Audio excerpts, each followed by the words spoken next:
इमरान खान साहब, बार बार मैं आपसे सवाल पूछता हूँ, अवाम पूछना चाहती है, उनके सपोर्टर्स पूछते हैं कि कब तक बाहर आ रहे हैं। एक बात और बता दूं, खान साहब ने परसों लीगल टीम के सामने मेरी मिसालें दी हैं और उन्होंने मेरे लिए बेपनाह प्यार और सताइश का इजहार किया है, और ये चीज़ें लोगों को हज़म नहीं हो रही है कि खान भी इस पे मेहरबान हैं और वर्कर भी इनको चाहते हैं। और वर्कर और खान सिर्फ एक वजह से, वो वजह ये है कि मैं काम करता हूँ, मैं फाइट करता हूँ, मैं बोलता हूँ और पूरे खान के हक के लिए, पार्टी के हक के लिए टिट फॉर टेट जवाब देता हूँ। और जो लोग मेरी पोजीशन कमज़ोर करना चाहते हैं, कुछ भी उनसे नहीं हो रहा है, कुछ भी, कोई टके की कार्रवाई नहीं है इनकी, न कोई कुर्बानी है, न कोई गिरफ्तारी है, न कोई पर्चा है, बस ई में ही मतलब ये है कि पने खान बने हुए हैं।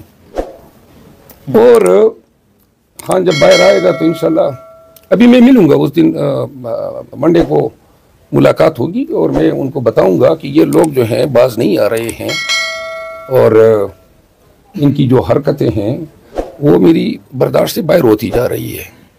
तो मैं खान से इजाज़त लूँगा कि मैं इन लोगों के चेहरे तश्तज़बाम करना चाहता हूँ, इनको बताना चाहता हूँ कि किस तरह टिकटों के ढेर जो हैं इन्होंने जारी किए, किस तरह जो हैं इन्होंने जो हैं पार्टी के काज को नुकसान पहुँचाया। लेकिन मैं ऐसे मुतनाज़ा बयानात वाज़े करने से पहले खान के साथ ज़रूर इस पर गुफ्तगू करूँगा।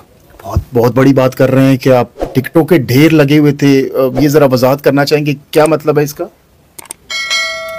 मेरा ख्याल है कि मैं किसी नए तनाज़े को जन्म नहीं देना चाहता हूँ। बिल्कुल ठीक है। मैं ये कहना चाहता हूँ कि बड़ी गिरफ्त रही है इन लोगों की पार्टी पे, और पार्टी वर्कर्स की पार्टी है, वर्कर्स के जज्बात के तहत, उनके उमंगों के तहत इसको चलाना चाहिए। बहरहाल मैं वर्कर के साथ हूँ, वर्कर जो मांगते हैं मैं वही करता हूँ, किसी को अच्छा लगे बुरा लगे इसकी परवाह। खान साहब कब तक बाहर आ रहे हैं आपके? इंशाल्लाह 1.5 माह तक आएंगे। 1.5 माह तक बाहर आ जाएंगे। भाई मैं ओरिजिनल पीस हूँ, मैं कॉपी नहीं करता हूँ, अपना ही मेरा किरदार होगा, आपको नजर आ जाएगा। जहाँ तक चीफ जस्टिस काजी फाइज ईसा साहब के हवाले से बयान का ताल्लुक है, मैंने तो कल इंटरव्यू में क्लियर कह दिया है कि उनके हवाले से जो किरदार कुशी हो रही है वो जायज़ नहीं है, इनवैलिड है, क्योंकि वो आर्डर में ऐसी कोई चीज़ नहीं है। जो फतवा आया है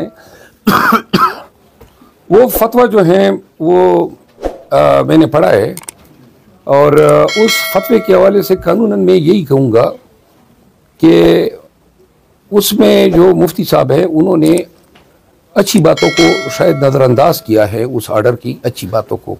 ये फौजदारी कानून है, इसमें इतना डीपर एप्रिसिएशन नहीं होता है। बहरहाल इसमें मुझे इस मुकदमे के हवाले से कादी फाइज ईसा साहब पे जो इल्ज़ाम तराशियाँ हो रही है, ये एक गलत फैल है। और सर दूसरा सवाल जो मैंने आपसे किया, पंजाब असम्बली के अंदर आज आपके जो एमपीए थे फरहत साहब, उन्होंने बड़ा वाज़ेह स्टांस लिया है और सही खुल के बोले हैं वहाँ पे। अब जब आपकी एंट्री हो रही है कौमी असम्बली में तो आपका क्या स्टांस होगा? क्या आप भी उसी तरह ही अपने आप को रिप्रेजेंट करेंगे जैसे अभी कर रही है, या उसमें कोई थोड़ी बहुत ऊंच नीच या लचक होगी? माशाल्लाह, क्या सवाल किया है भाई। मैं ओरिजिनल पीस हूँ, मैं कॉपी नहीं करता हूँ, अपना ही मेरा किरदार होगा, आपको नजर आ जाएगा। Thank you so much. सुनिए, आप काउंसिल में शामिल हो गए? जी, हम सारी पार्टी मेंबर इसमें शामिल हो चुके हैं। शुक्रिया। बहुत शुक्रिया।